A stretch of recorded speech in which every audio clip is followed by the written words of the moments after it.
عليكم ورحمة الله وبركاته. الحمد لله نحمده سبحانه وتعالى ونشكره ونثنيه ونكبره. أشهد أن لا إله إلا الله وحده لا شريك له، وأشهد أن سيدنا محمدا عبده ورسوله. ونصلي ونسلم على سيد النبي الكريم سيدنا وحبيبنا ومولانا محمدا الأمين، وعلى آله وأصحابه أجمعين. أما بعد، أيها المؤمنون اتقوا الله، أوصيكم وإياي بتقوى الله، فقد فاز المتقون. Muslimin dan muslimat, mudah-mudahan dirahmati Allah Subhanahu wa taala. Cucu Nabi sallallahu alaihi wasallam, nama dia Sayyidina Hasan bin Ali radhiyallahu anhu, ada berkata, kata Sayyidina Hasan, salasatun fi jiwarillah. Rajulun dakhala al-masjid la yadkhuluhu illa lillah, fahuwa dhaifullah hatta yarji'. Wa rajulun zara akhahu al-muslim la yazuruhu illa lillah, fahuwa min zawarillah hatta yarji'. Wa rajulun kharaja hajjan aw mu'tamiran la yakhruju illa lillah, fahuwa wafdullah hatta yarji' ila ahli. Kata Sayyidina Hasan anak Sayyidina Ali, ada 3 golongan manusia yang mereka ini fi jiwarillah, berada di bawah lindungan Allah. Sayyidina Hasan kata ada 3 golongan manusia yang mereka ni selalunya mendapat perlindungan Allah. Yang pertama kata dia, rajulun dakhalal masjid la yadkhuluhu illa lillah. Seorang lelaki masuk ke masjid dan tidaklah dia masuk ke masjid itu kerana Allah. Satu orang manusia yang pergi ke masjid tiap-tiap malam, yang pergi ke masjid sana sini, masjid yang dia pergi itu tidak kerana lain, melainkan kerana Allah. Fahuwa dhaifullah, maka dia adalah tetamu Allah. Hatta yarji', sehinggalah dia balik ke rumah. Dia keluar dari rumah main masjid, main ni tak ada kerana lain.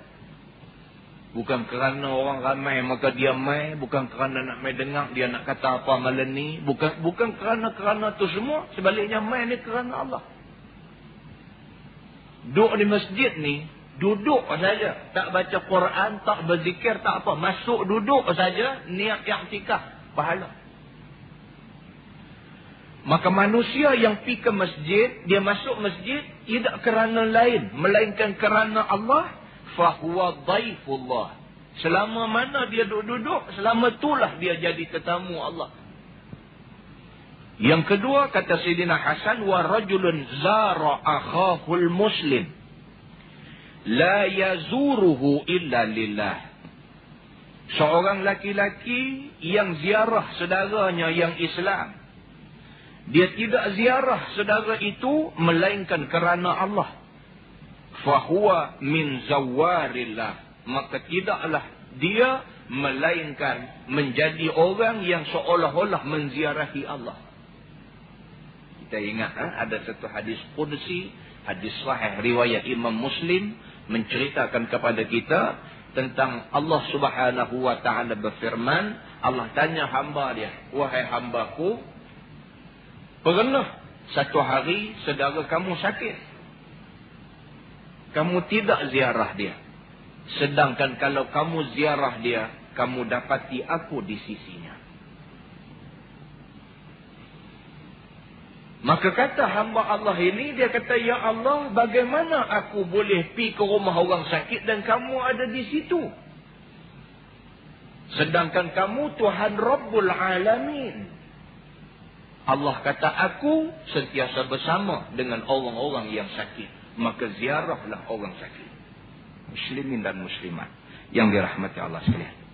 Jadi Sayyidina Hasan bin Ali radhiyallahu anhu, dia beritahu di dalam kata-kata dia kata, barang siapa yang ziarah saudaranya yang Islam, la yazuruhu illa lillah, dia ziarah tidak kerana lain melainkan kerana Allah.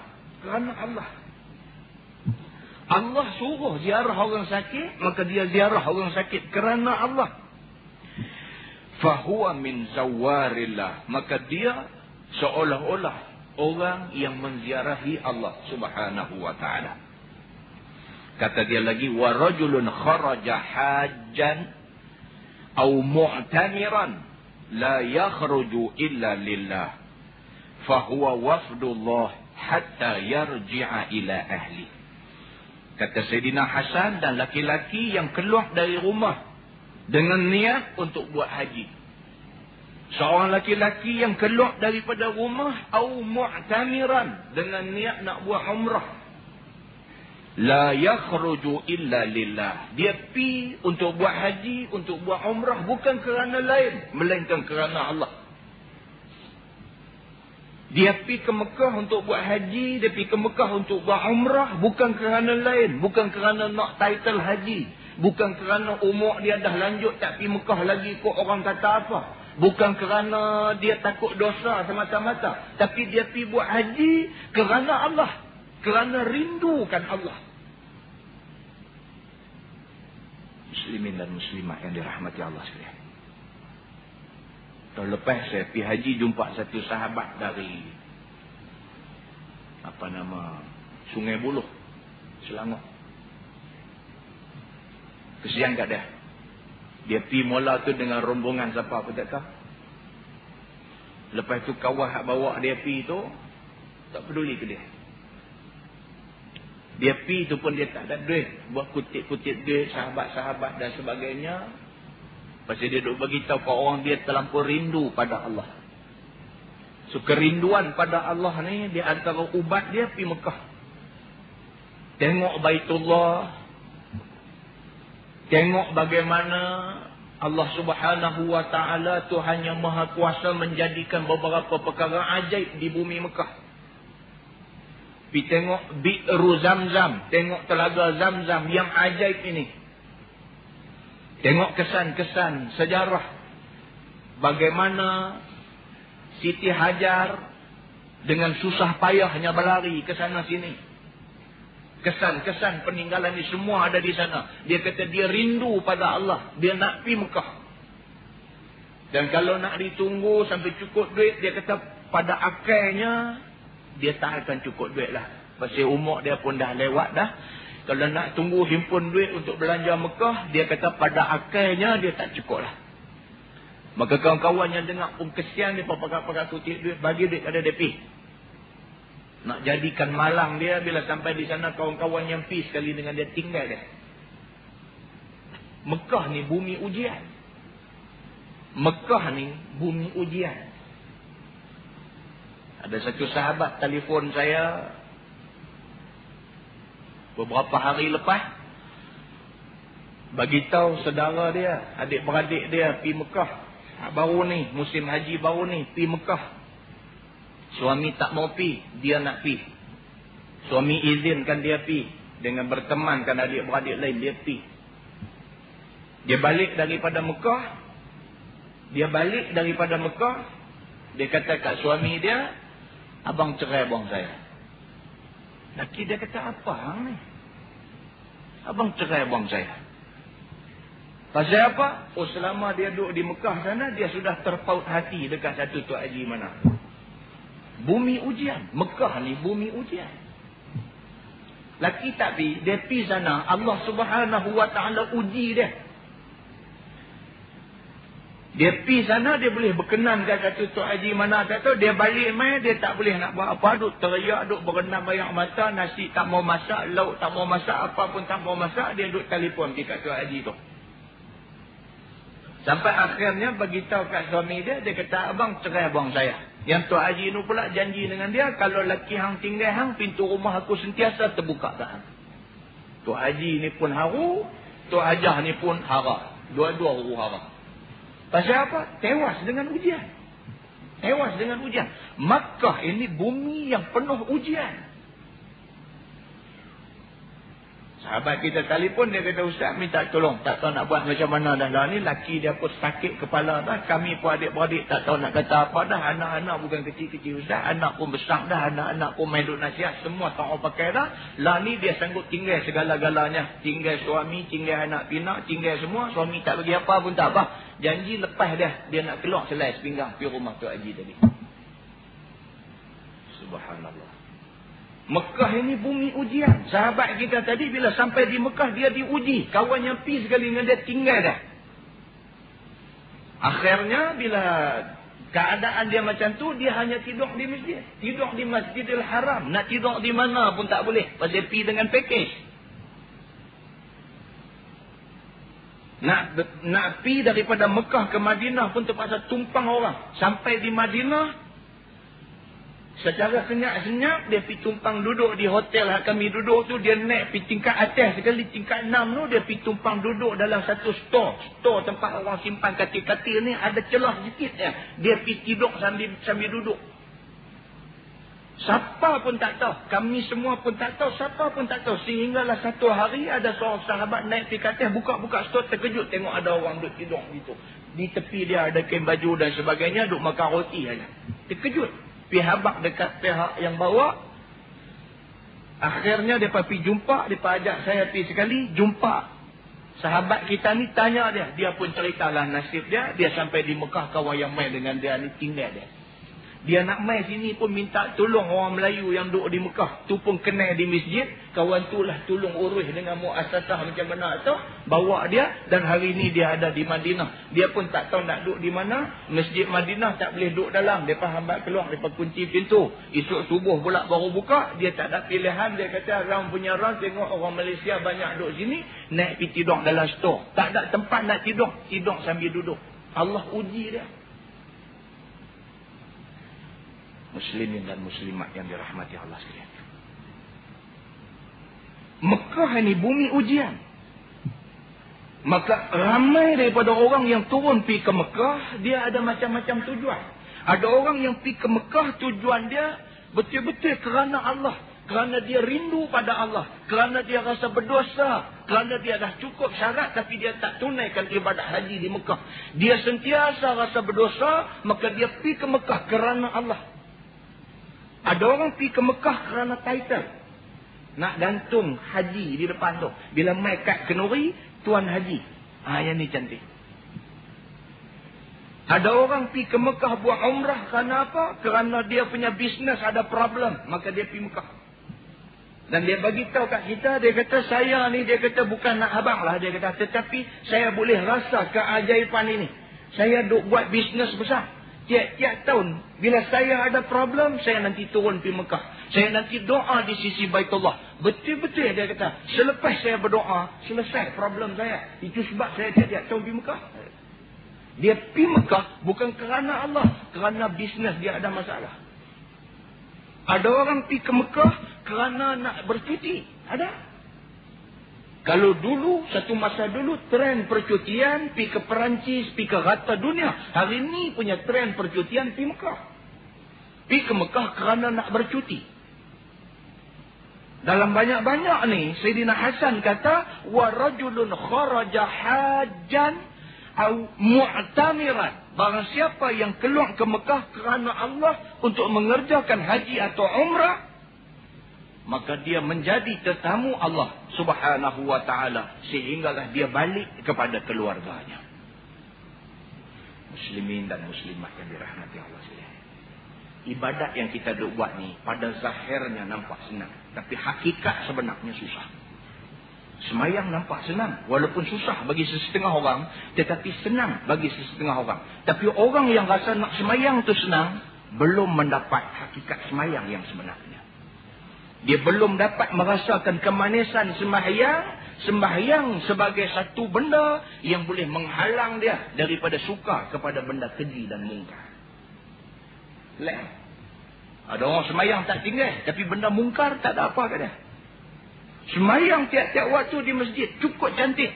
Tapi anak pergi duduk kerja kilang pakai skirt. Dia tolong muat dengan motor pergi hantar tepi jalan. Tak ada apa-apa.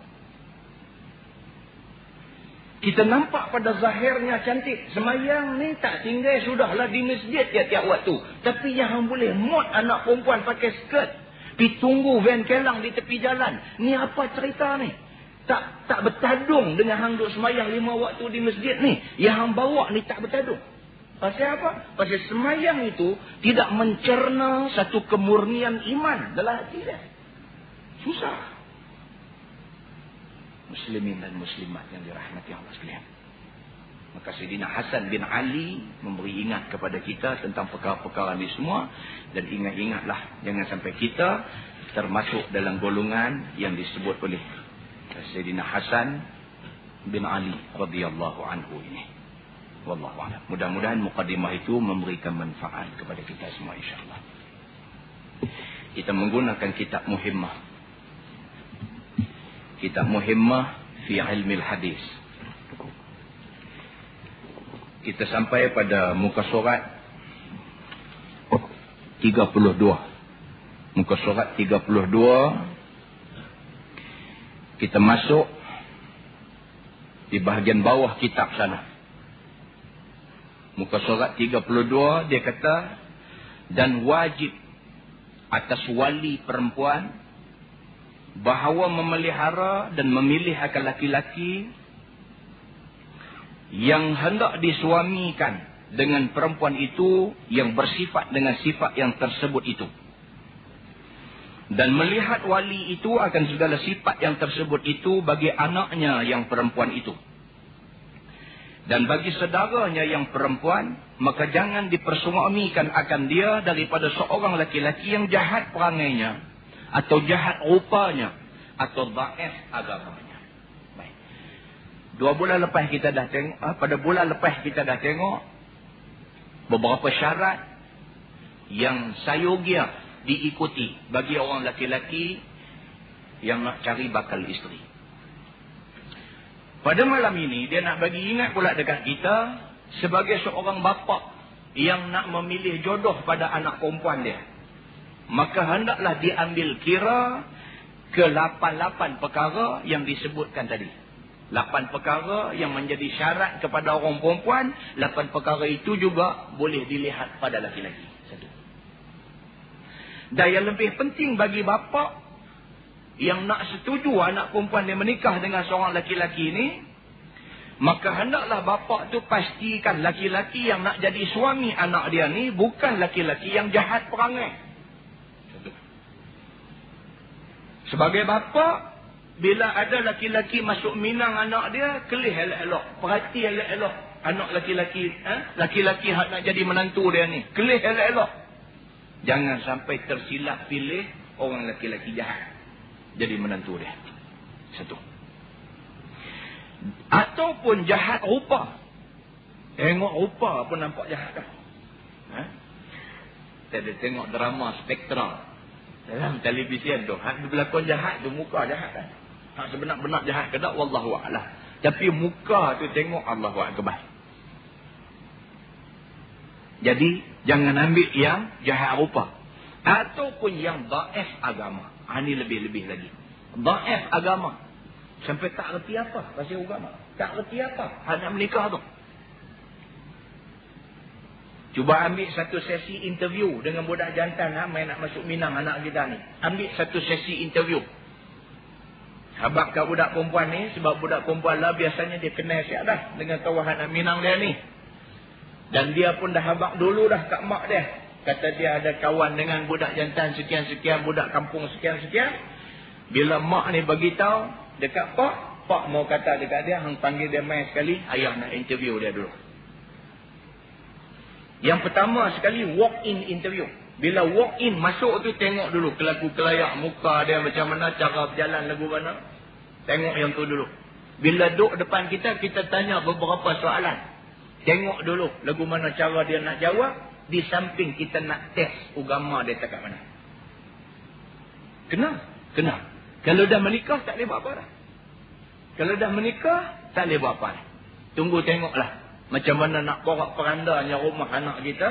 Tunggu tengoklah macam mana anak kita nak lingkup. Tunggu tengoklah macam mana anak kita nak hidup, makan hati, ulang jantung.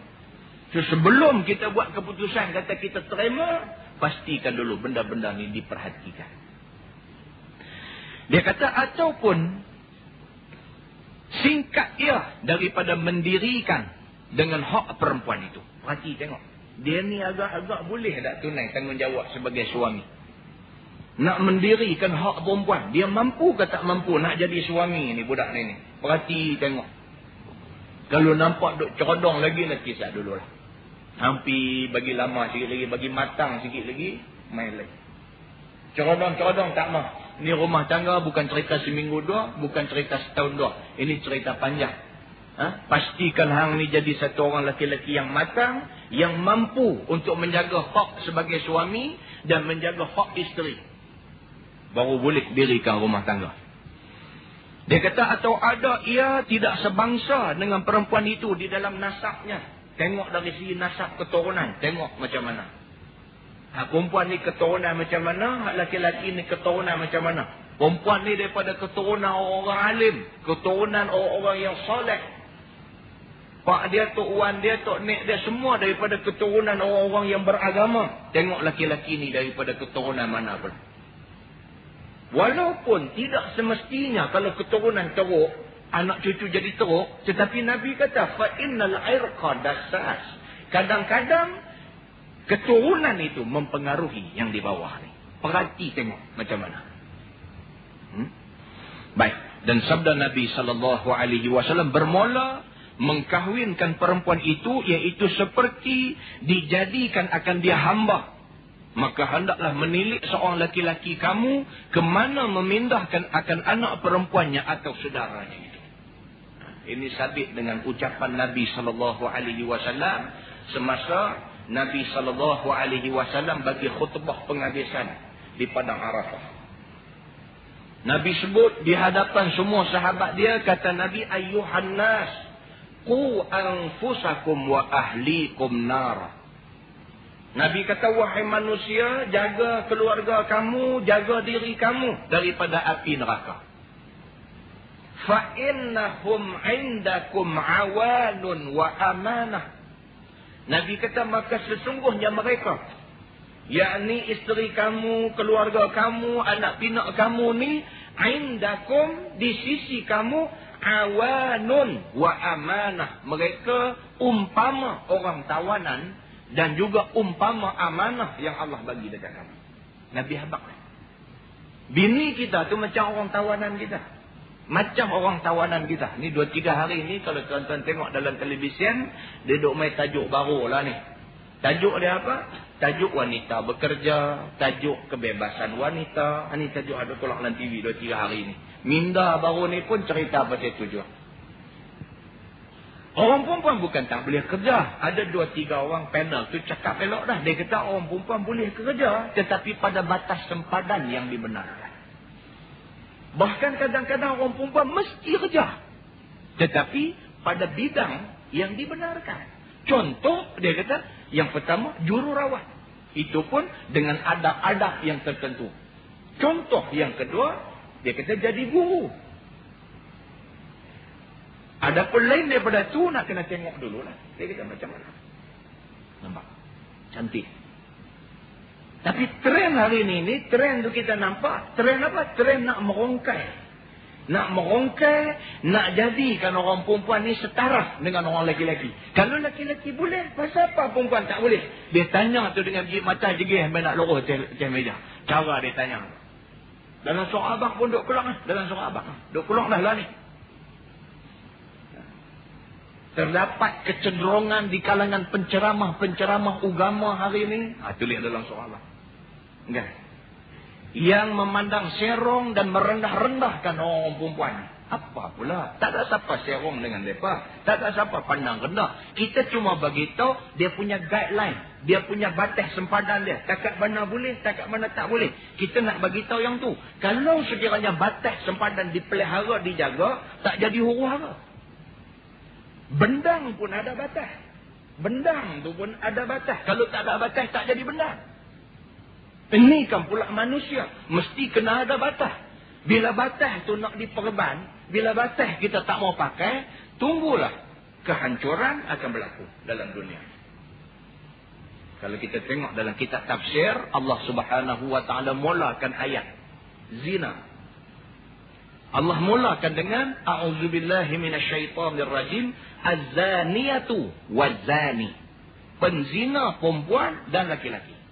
Dalam kitab tafsir dibahaskan benda ni. Pasal apa Allah mulakan dengan az-zaniyatu, dengan penzina perempuan? Pasal apa?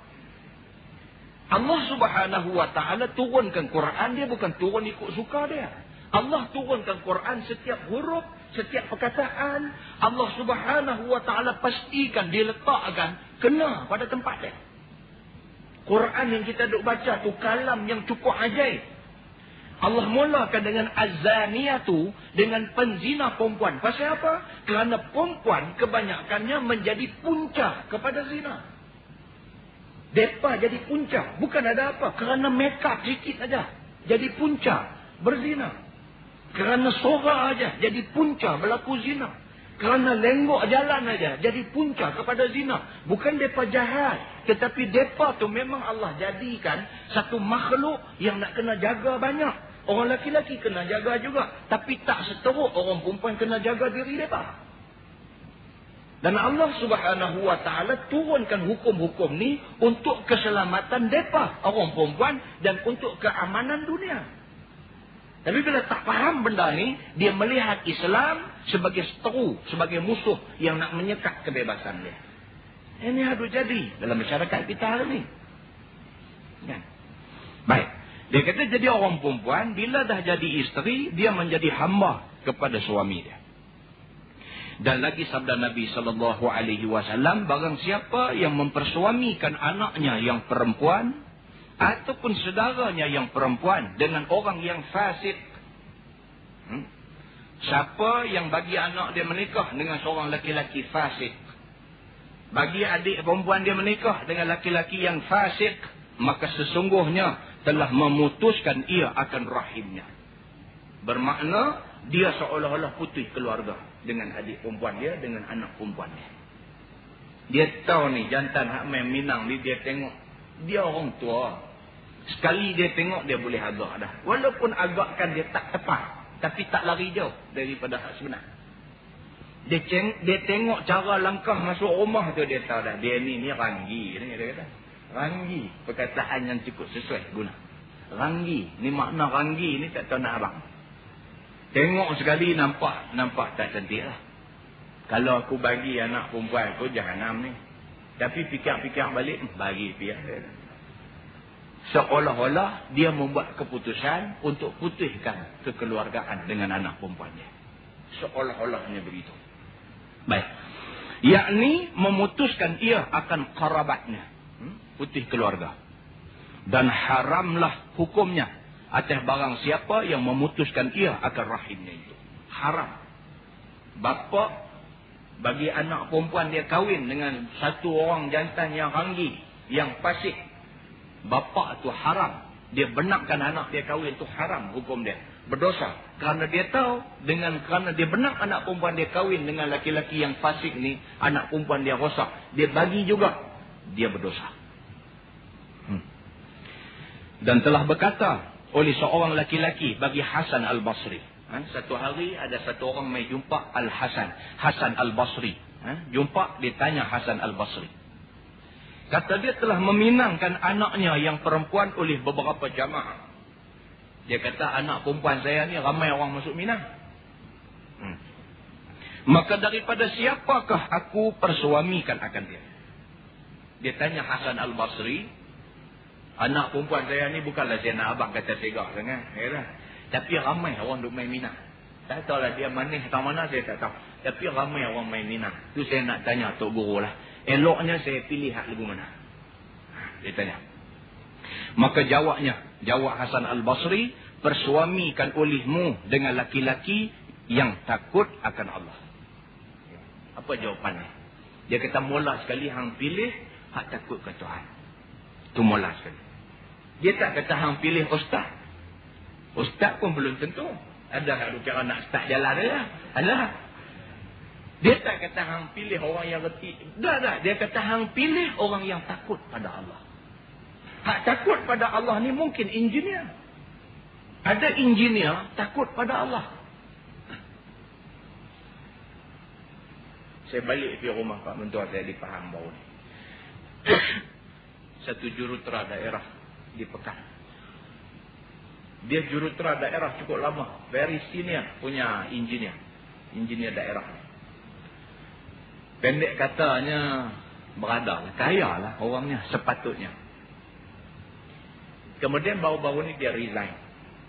Dia resign daripada jawatan jurutera daerah. Dia pergi join dengan firm swasta. Dia pindah daripada Pekan Pahang pergi ke Kuantan. Swasta. Dia pindah daripada Pekan Pahang pergi ke Kuantan. Ramailah sahabat-sahabat dia orang kuat masjid dan sebagainya. Rajin dia hidupkan masjid, dia urus panggil penceramah sana sini, main di masjid dan sebagainya. Dan dia ni cukup committed. Saya kenal dia. Bagus punya orang. Bila dia nak pindah pergi ke Kuantan, sahabat-sahabat ni pakat tanyalah. Katakan dia, Tuan Haji, apa nama, pindah pergi rumah sendiri tak? Dia kata, tak, pergi rumah sewa. Tuan Haji pindah pergi rumah sewa. Tuan Haji tak ada rumah sendiri lagi kan? Dia kata, tak dan beli lagi. Tak dan beli lagi. Orang ingat dia melawak. Ikut-ikut pergi sungguh. Sewa rumah sungguh. Rumah sewa. Duk rumah sewa lagi. Kerja dah berbelah tahun dah. Engineer kanan dah. Duit banyak dah sepatutnya. Tapi duit dia habis. Dengan apa? Dengan buat sekolah swasta. Buat sekolah rendah Islam, buat apa, duit dia habis ke situ. Dia sendiri pun tak ada rumah lagi. Senang kan nak cari engineer macam ni? Senang kan nak cari orang yang sanggup infak harta untuk Islam macam ni? Senang kan nak cari orang yang tak rasa kedekut nak keluar duit untuk Islam macam dia ni? Senang kan? Ini contoh orang yang takut pada Allah. Ini contoh orang yang takut pada hari akhirat. Ini contoh manusia yang percaya kepada janji-janji Allah. Kita dalam sebulan berapa duit daripada duit kita yang kita infak untuk agama Allah? Berapa duit? Dalam sebulan berapa duit daripada duit kita yang kita infak untuk agama Allah? Dia kena ada tu, dia kena ada bajet. Tiap-tiap bulan mesti ada bajet. Tak banyak sikit.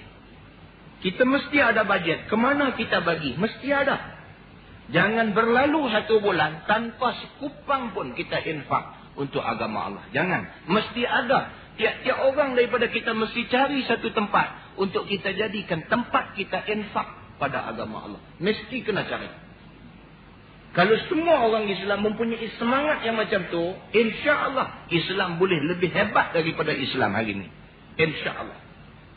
Ada kita ni, anak kita bagi pi taski. Kita bagi pi pasti. Tapi yuran kita duk terlupa bayar. Itu ramai. Semangat nak bagi anak masuk taman asuhan kanak-kanak Islam ni, semangat tu berkobar-kobar. Tetapi yuran terlupa semedang. Semedang terlupa. Sampai cikgu sekolah tu soru hingga duk tergelincang aja. Tergelincang gaji. Tak boleh nak dapat. Pasal apa? 2 orang guru mengajar. Kutipan yuran tiap-tiap bulan baru dia ada 170. 170 ringgit bahagi 2. Duit minyak motor dia pergi mengajar pun tak lepas. Ni kita ni. Bukan kita tak mau bayar, tapi kita buat mudah. Pasal apa? Pasal kita tak ada satu jadual dalam hidup kita, jadual untuk infak pada jalan Allah. Tak ada. Maka kita buat lebih kurang, kita buat galih. Maka akhirnya program-program Islam selalunya start dengan semangat sampai tengah jalan habis. Muslimin dan muslimat yang dirahmati Allah sekalian. Baik. Apabila Hasan Al-Basri jawab, dia kata pilihlah laki-laki yang takut kepada Allah. Maka berkata bahawa sesungguhnya jika ia kasih akan dia, nescaya memuliakan ia akan dia. Dan jika benci ia akan dia, nescaya tiada mengena suatu kejahatan akan dia. Dia kata kalau hang pilih laki-laki yang takut pada Allah, laki-laki yang takut pada Allah ni, kalau sekiranya dia sayang dekat anak hang, anak perempuan hang jadi bini dia, kalau dia sayang dekat bini dia sayang ke anak perempuan hang, nescaya anak perempuan hang akan dimuliakan oleh dia. Tapi kalau sekiranya hang pilih laki-laki yang tak takut pada Allah, jaga, anak perempuan hang tak akan kena benda lain, melainkan kejahatan saja yang akan kena. Saya nak bagi tahu dekat tuan-tuan perempuan, muslimin dan muslimat semua, berapa ramai ibu bapa hari ni yang makan hati. Aduh, telefon pergi di rumah tu saya tak nak jawab. Ibu bapa makan hati, cerita pasal anak perempuan dia kena penayang dengan lelaki. Tak tahu, saya tak nak jawab lah. Panggilan telefon yang mengadu masalah yang macam ni tak nak jawab. Cerita anak perempuan dia dulu daripada mula-mula menikah tudung labuh sampai lah kelumbung pun tak boleh pakai. Cerita pasal anak perempuan ni kena buat tahanan dengan lelaki. Cerita pasal anak perempuan sampai tak boleh balik rumah mak dia sendiri. Ni, telefon macam ni tak tahu nak habaq berapa banyak punya duk mai. Bila kita duk dengar telefon yang macam ni, kita boleh buat kesimpulan bahawa apa yang agama pesan awal-awal tu ramai orang tak ambil berat. Yang kemudiannya jadi macam Hasan Al-Basri kata, kamu pilih orang laki-laki hak nak jadi menantu kamu tu, kamu salah pilih, maka akhirnya anak perempuan kamu hanya kena kejahatan semata-mata sepanjang hidup dia. Jaga. Kata dia ini suatu tanbih. Pada menyatakan qismun, artinya giliran. Apabila ada bagi seorang laki-laki itu dua isteri, maka wajiblah dia menjaga giliran kepada isteri-isteri yang ada di rumahnya. Wajib kena jaga giliran. Kerana sabda Nabi SAW, man kana lahu imra'atani famala ila ihdahuma dunal ukhra wa fi lafzin akhar wa lam yu'addil bainahuma jaa yaumal qiyamati ahadu syaqqaihi ma'ilun. Baris bagi kena. Artinya barang siapa yang ada baginya dua isteri, maka cenderung ia akan salah satu daripada keduanya, yakni tidak kepada yang lain. Dan dalam satu riwayat yang lain mengatakan, padahal ia tidak berlaku adil, yakni tiada ia menyamakan antara keduanya itu, nescaya datang pada hari kiamat, padahal salah satu daripada dua pihak bahunya cenderung. Dalam hadis ni Nabi SAW beritahu dekat kita, kata dia barang siapa yang ada dua isteri, famala ila ihdahuma, mala ni makna dia apa nama ni, cenderung berat sebelah lah. Itu kata senang. Mala maksud dia gitu kan. Orang Arab ni dia bila baca Quran, bacaan dia imalah ni ambil daripada perkataan mala ni makna dia gitu kan. Imalah ni dia tak baca lagu orang Melayu Bismillahirrahmanirrahim. Melayu lah. Dah. Orang Arab dia tak bunyi gitu. Orang Arab Bismillahirrahmanirrahim. Bismillah la. Dia tak kata la, dia kata la.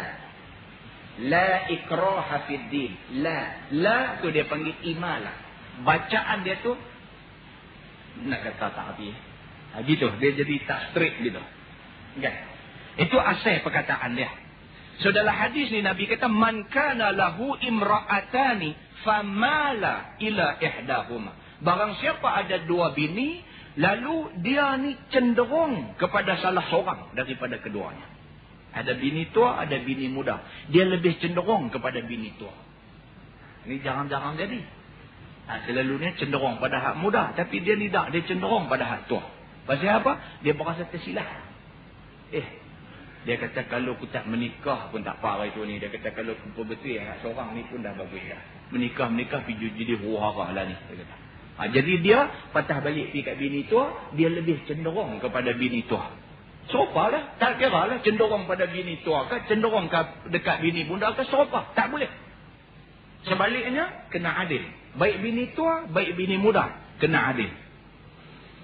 Kata dia dalam riwayat lain, dia kata, walam yu'adil bainahuma. Dia tak berlaku adil di antara dua mereka ni. Tak adil. Nampak dia berat kepada salah seorang. Berat pada bini tua ataupun berat pada bini muda. Ja'a yaumal qiyamah. Pada hari kiamat esok, dia dibawa datang ke depan Allah. Ahadu syaqaihi ma'il. Salah satu daripada bau dia, sengit. Dia main tu tak lagu orang lain. Orang lain main cantik gitu, dia main India punya duk sengit. Dibangkitkan dia pada hari kiamat, hal keadaan bau dia sengit sebelah. Hari tu bila kita tengok sengit tu tahulah. Kata dia ni, atas dunia dulu kacau sikit.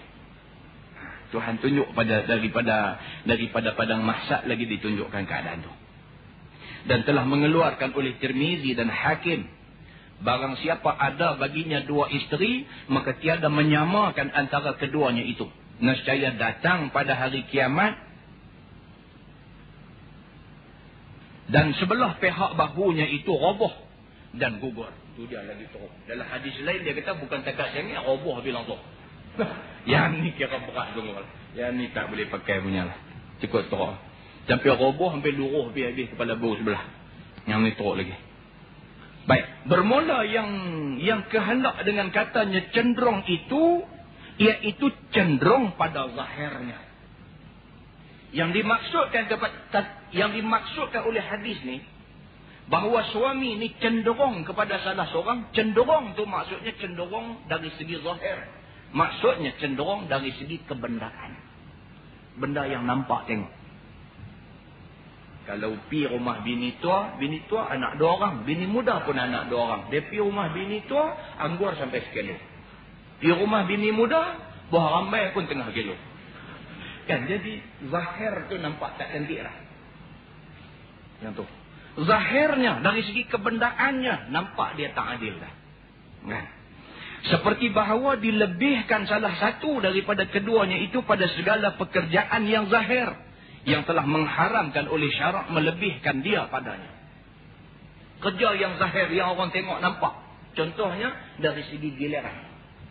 Rumah bini muda ni bagi gilir sampai 5 malam dalam seminggu. Rumah bini tua 2 malam. Bini tua gaduh lah, apa pasal abang ni lagu ni kan? Dia kata lagu ni lah adil lah, hang dah lama dah duduk ngaku lah. Itu adil kepala otak manusia. Manusia bila dia fikir lagu dia lah, lagu dia kira logik lah. Logik lah, dia kata aku hidup dengan hang. Kan? Dia kata aku hidup dengan hang. Dia kata 15 tahun lah. 15 tahun dah kita hidup laki bini ni. Aku tak ada pergi tidur di mana. Aku pergi tidur di masjid satu malam pun hang ingat. Dia kata 15 tahun kira solid aku tidur dengan hang. Ni lah baru aku menikah muda ni. Nak khabar balik 15 tahun dengan hang tu, dia kata aku duk buat lah ni 5 hari rumah dia, 2 hari rumah hang. Ni pun belum tentu aku boleh khabar 15 tahun dengan hang. Hang patut mengerti benda ni. Salah pandai lah maksudnya nak menang ke dia kan. Bini ni pun duk ingat-ingat sekali, dia ni duk pergi mengaji kelang lama, betul lah kot. Dia kata tengok tak betul juga. Kan? Semua dipaku longgar. Tak boleh pakai. Yang tu dia kata pekerjaan yang zahir. Nampak dari segi zahir nampak tak adil. Laki bin di antara dua isteri ni dia dah tak adil. Maka tiada dikehendakinya itu kerana kasih hatinya dan cenderung. Dia kata yang dimaksudkan dengan berat sebelah ni ialah berat sebelah dari segi zahir, bukan berat sebelah dari segi kasih sayang hati. Kasih sayang hati memang tak payah nak buat. Memang tak payah nak buat. Macam kita ada anak 5 orang. Kita ada anak 5 orang, kita sayang. 5 anak kita sayang. Tapi ada seorang tu kita sayang lebih. Tak payah nak buat. Tak tahu pasal apa. Tak semestinya anak hak bongsu. Tak semestinya. Kadang-kadang anak nombor 2. Kadang-kadang anak nombor 3. Dalam 5 orang tu ada seorang kita sayang lebih kat dia. Tak tahu pasal apa. Kita pun tak faham. Pasal apa dengan dia ni kita sayang lebih. Kita nak pergi Mekah pun kita duk ingat kat dia ni. Hak lain tu kita bukanlah lupa. Tapi tak apa nak kisah. Seorang ni ambul kacau. Kan? Demikianlah halnya. Kita nak buat contoh kata bini ni. Masa kita ni ramainya nikah seorang je. Kita buat contoh anak. Demikianlah halnya orang yang ada bini lebih pada seorang. Ada 2 orang, ada 3 orang. Ada seorang tu dia sayang lebih sikit. Dia sayang lebih sikit. Nabi SAW pun demikianlah halnya.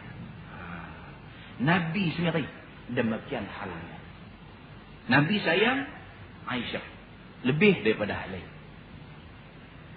Dulu Nabi sayang Khadijah, tapi Nabi menikah dengan Khadijah sampai Khadijah wafat. Nabi tak menikah dengan orang lain, melainkan Khadijah itulah seorang isteri dia. Bila Khadijah wafat, barulah Nabi menikah, yang kemudiannya Nabi ada ramai isteri. Dalam ramai-ramai itu pula, Nabi sayang Aisyah ni lebih daripada yang lain. Yang lain pun, serve Nabi cukup baik. Layan Nabi cukup baik. Tapi Nabi sayang Aisyah lebih sikit. Lebih sikit. Nabi sakit. Nabi berdoa dalam sakit dia. Tak didengar oleh isteri-isteri dia yang lain. Nabi berdoa. Nabi kata, Ya Allah, kalaulah ditakdirkan aku wafat, biarlah aku wafat di rumah Aisyah. Hadis ini sudah cukup untuk menunjukkan bahawa Nabi sayang Aisyah lebih. Aisyah pula satu orang isteri yang faham bahawa Nabi sayang kat dia lebih. Dia tak mau boleh orang tahu kata Nabi sayang dia lebih. Dan dia tak mau benda tu menjadi fitnah kepada orang. Maka Aisyah radhiyallahu anha sebelum dia mati, dia pesan dekat sahabat-sahabat yang tinggal ni. Dia kata, bila aku mati, jangan kebumikan aku sebelah Rasulullah. Kebumikan aku sama dengan sahabat-sahabat dia. Pasal apa? Dia tak mau jadi fitnah. Esok orang nanti duduk cerita, kata, cuba tengok Aisyah perangai tak elok. Dia duduk kawal Rasulullah dekat dia. Aisyah tak mau benda tu jadi tohmah di kemudian hari. Pesan tinggal, esok aku mati, jangan simpan aku sebelah Rasulullah. Letak aku di sama dengan sahabat-sahabat lain. Itu cerita dia. Dari segi hati, memang manusia tak apa yang nak kontrol. Baik. Dia kata di sini, maka tiadalah wajib menyamakan pada kasih hati dan cenderung hati pada sekalian isterinya. Dari segi sayang hati, tak semestinya sama. Tak boleh kita nak buat bagi sama. Kerana yang demikian itu tiada masuk di bawah ikhtiar seseorang. Maknanya dalam bahasa moden lah, dia kata out of control. Out of control. Tak boleh kontrol. Yang tu mana boleh kontrol? Tak boleh kontrol dia. Seperti firman Allah Subhanahu wa taala, a'udzubillahi minasyaitonirrajim, wa lan tastati'u an ta'dilu bainan nisa'i walau harastum. Sadaqallahul azim. Ai lan tastati' an ta'dilu fi syahwatil qalbi wa mailin nafsi wa yatba'a dzalika tafawutu fil waqa'. Itu bukan ayat Quran tu. Ujung tu bukan ayat Quran. Ayat Quran dia takat walau harastum. Takat tu ayat Quran. Tanda. Ni piduk baca semua, pi tuduh kata ayat Quran selalu habis. Sampai takat tu aja. Yang kemudian tu syarah kepada ayat Quran. Maksudnya dia kata tiada kuasa kamu di dalam Quran. Tuhan kata tiada kuasa kamu bahawa kamu samakan antara segala perempuan kamu, dan jikalau sesungguhnya peliharakan sekalipun. Tuhan kata, kalau kamu cuba nak kontrol dari segi sayang di kalangan isteri kamu, kamu tak akan boleh bagi sama. Sekalipun kamu cuba nak bagi sama, Allah kata kamu tak boleh nak bagi sama. Tuhan kata macam tu. Baik. Yang ni tiada kuasa kamu menyamakan dalam kasih hati dan cenderung nafsu. Dan mengikut akan dia yang demikian itu terlebih kurang di dalam jima' pula. Samalah. Dalam hubungan suami isteri, jima' pun tak sama. Bila satu orang suami mempunyai 2-3 orang isteri. Jima' dia dengan isteri dia yang pertama, dengan isteri dia yang kedua dan yang ketiga, dia nak bagi adil, satu benda yang mustahil. Satu benda yang mustahil tidak akan berlaku. Dia kata. Dan lagi khabar Siti Aisyah radhiyallahu anha adalah Nabi SAW membahagikan ia antara segala isterinya. Maka menyamakan ia akan sekaliannya. Dan berkata ia, Allahumma hadha qismi fima amliku talummuni fima tamliku wala milk. Artinya, wahai Tuhanku, inilah bahagiku pada barang yang aku miliki. Nabi ini sebagai seorang suami ada isteri ramai. Bila dia ada benda-benda jenis kebendaan, makanan misalnya, duit ringgit misalnya, pakaian misalnya, Nabi nak bahagi-bahagi di antara isteri dia yang ramai itu. Nabi cuba sedaya upaya berlaku adil. Nabi bagi dekat isteri ni sekian banyak, isteri ni sekian banyak, isteri ni sekian banyak. Nabi cuba berlaku adil. Selepas Nabi bahagi-bahagi itu semua, Nabi akan doa kepada Tuhan. Itu doa dia. Dia kata, Allahumma hadza qismi. Doa dia. Kata dia, wahai Tuhanku, inilah bahagiku pada barang yang aku miliki. Duit ringgit yang aku ada, aku bahagi dah. Aku rasa adil dah apa yang aku buat ni. Maka janganlah engkau seksa akan daku pada barang yang engkau miliki. Dia kata, janganlah engkau seksa aku. Dia kata kat Tuhan, pada barang yang engkau miliki. Apa barang yang Tuhan miliki? Kasih sayang. Kasih sayang tu Tuhan kontrol kita. Kita tak boleh kontrol kasih sayang. Tuhan yang menentukan kita sayang pada hak mana lebih. Maka janganlah kerana aku tak boleh sayang dia ni seperti aku sayang dia ni, kamu seksa aku. Minta dekat Tuhan, janganlah diseksa aku kerana tu. Dan pada halnya tiada boleh aku memiliki akan dia. Nabi kata, aku tak berdaya untuk samakan dalam soal kasih sayang di kalangan isteri-isteri aku. Jangan seksa aku kerana aku tak berdaya dalam soal tu. Itu dia Nabi sendiri. Oi, Nabi ni adil, Allah yang mengetahui lah. Adilnya Nabi ni Allah yang mengetahui. Kan? Pasal apa dia boleh jadi adil sampai lagu ni? Pasal apa? Pasal dialah manusia yang paling takut pada Allah. Itu aja jawapannya. Pasal dialah manusia yang paling takut pada Allah. Maka dialah manusia yang paling adil di sisi Allah. Kita dengar cerita bagaimana Sayyidina Umar Al-Khattab satu hari dia buat kerja di rumah dia buat kerja. Pasang satu pelita, dia buat kerja. Tiba-tiba anak dia main. Anak dia buka pintu masuk. Assalamualaikum ya abi. Assalamualaikum ayah. Dia dengar anak dia bagi salam. Muih, padam buang pelita tu. Cucuh pelita satu lagi. Anak ni terkejut. Anak ni main kat dia kata, ayah, pasal apa ayah tiba-tiba padam yang ni, ayah cucuh yang ni? Dia kata, wahai anakku, ini pelita kerajaan. Ini pelita aku. Ini pelita kerajaan. Ini pelita keluarga. Bila engkau masuk, aku tahu dah. Engkau bercakap soal keluarga. Aku tak mau Allah tanya aku di hari akhirat. Aku guna hak kerajaan untuk kepentingan keluarga. Subhanallah. Ini bukan cerita dongeng. Ini bukan cerita dongeng. Siapa hak boleh buat macam ni? Orang yang takut pada Allah saja boleh buat. Orang yang takut pada Allah sahaja boleh buat. Kita hari ni, jangan cakap. Ada kemudahan kereta pejabat, guna, pergi mengurut. Guna kemudahan kereta pejabat ni, pergi mengurut di kota Kuala Muda. Subhanallah. Pasal apa? Tak ada banyak jawapan. Jawapan dia satu aja. Pasal tak takut kat Tuhan. Itu aja. Pasal tak takut kat Tuhan.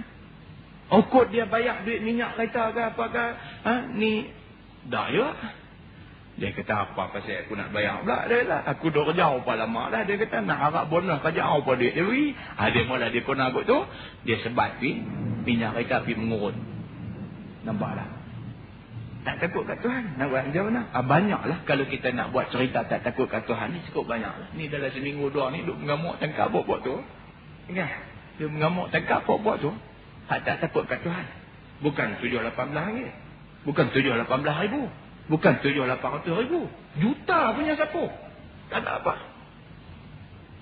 Tak ada apa. Sampailah duk kata tak salah itu. Tu saya duk mengarut buat tu. Macam kan?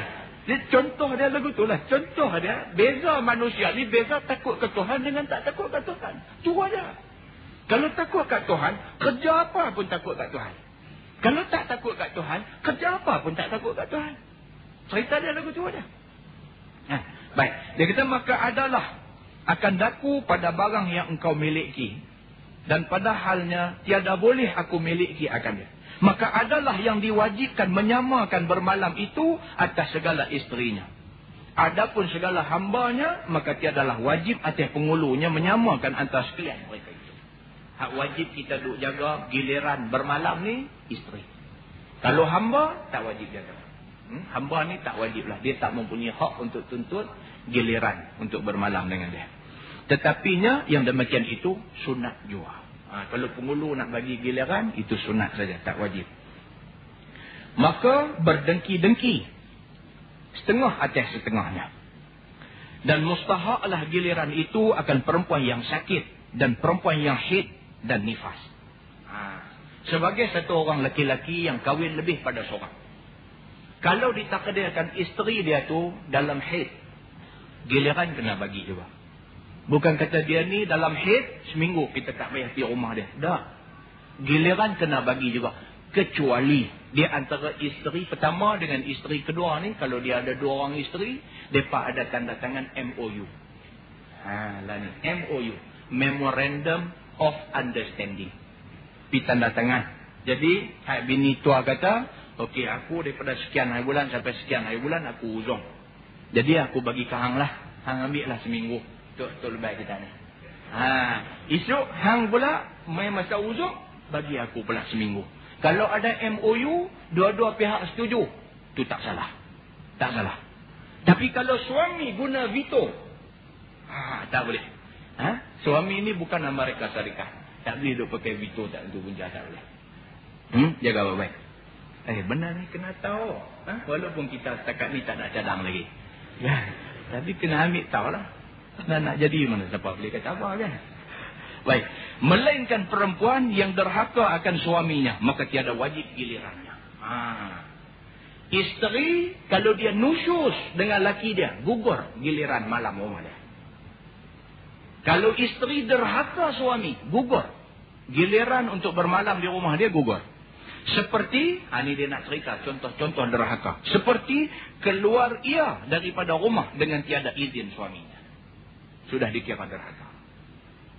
Hari ni, hari Senayan memang kena gila rumah dia. Balik-balik masjid lagi, balik mengaji lagi, pergi rumah dia. Pipi tak ada. Kan? Tanya anak besar tu. Mak mana? Mak pergi parti Tupperware. Selamat. Malam ni pak tidur rumah makcik. Yalah. Selamat. Pergi rumah bini satu lagi. Gugurlah giliran bermalam rumah dia. Pasal apa? Dikira derhaka.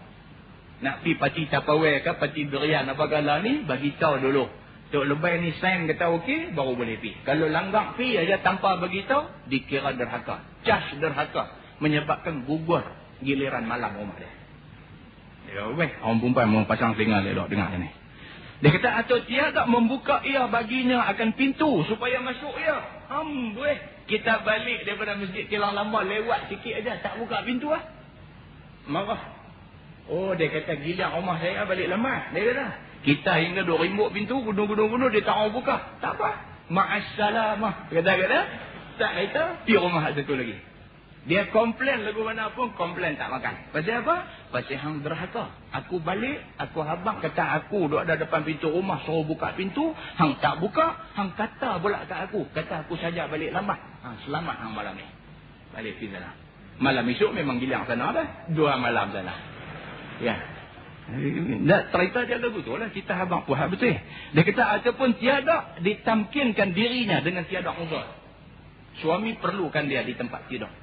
Dia tak sediakan diri.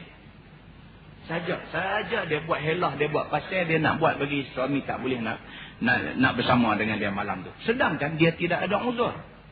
Maka dikira dia derhaka. Kan?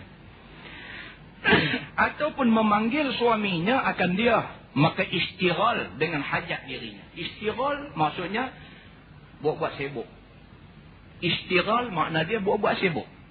Suami panggil dia. Dia saja duk buat sibuk dengan yang tu, yang ni, yang tu, yang ni saja. Saja buat sibuk sampai orang tua ni terlena. Dia kurti panjang itu aja. Jaga-jaga, dia dipasang ubat nyamuk tepi judah, dia babi yang tidur di dalam. Saja dia buat. Kalau berlaku benda-benda macam ni, dianggap derhaka di pihak isteri. Ataupun meminta ia akan talak. Saja jenis mulut tak elok. Jenis mulut tak elok. Sikit punya pasal. Bukan ada apa pun. Sikit punya pasal. cakap kat lelaki dia. Dia kata, payah-payah abang cerai abang saya. Jenis macam ni. Jenis macam ni, jenis gemak. Duk guna mulut minta talak daripada suami. Ini juga contoh isteri yang derhaka. Maka manakala keluar sesuatu daripada segala yang tersebut itu daripada perempuan. Jikalau satu lahzah sekalipun. Satu lahzah maksudnya 1 second. Sedetik. 1 ketika. Sekali aja dia cakap lagu tu kat lelaki dia. Memadailah. Nescaya tiada mustahak ia akan nafkah hari itu. Hari itu gugur nafkah pada dia. Maka Maggie lah hari ni kata. Aku tak bagi duit dapur lah. Itu dia. Baik. Dan pakaian pada fasal itu. Nafkah pakaian semua tak payahlah. Dan demikian lagi gilirannya. Dia kata. Dan juga giliran bermalam juga gugur daripada dia. Intah. Dia kata berhenti tentu dulu. Wallahualam. Lepas ini kita masuk. Ini suatu tanbih pada menyatakan tahajur dan tasyamun. Ini kita akan masuk bab pulau memula. Di kalangan orang Islam, hang pulau aku pulau hang. Apa pula cerita dia? Tidak bertegur siapa di antara sesama orang Islam. Wallahualam. Mudah-mudahan apa yang kita kongsi sama-sama malam ni ada kebaikannya di sisi Allah Subhanahu wa taala. Mana yang terkasar, mana yang tersilap dan sebagainya, saya mohon ampun daripada Allah Subhanahu wa taala. Saya minta maaf daripada tuan-tuan semua. Sesungguhnya yang baik itu daripada Allah, yang tidak baik itu daripada silap saya sendiri. Aqulu qawli hadza wa astaghfirullahal azim li wa lakum. Assalamualaikum warahmatullahi wabarakatuh.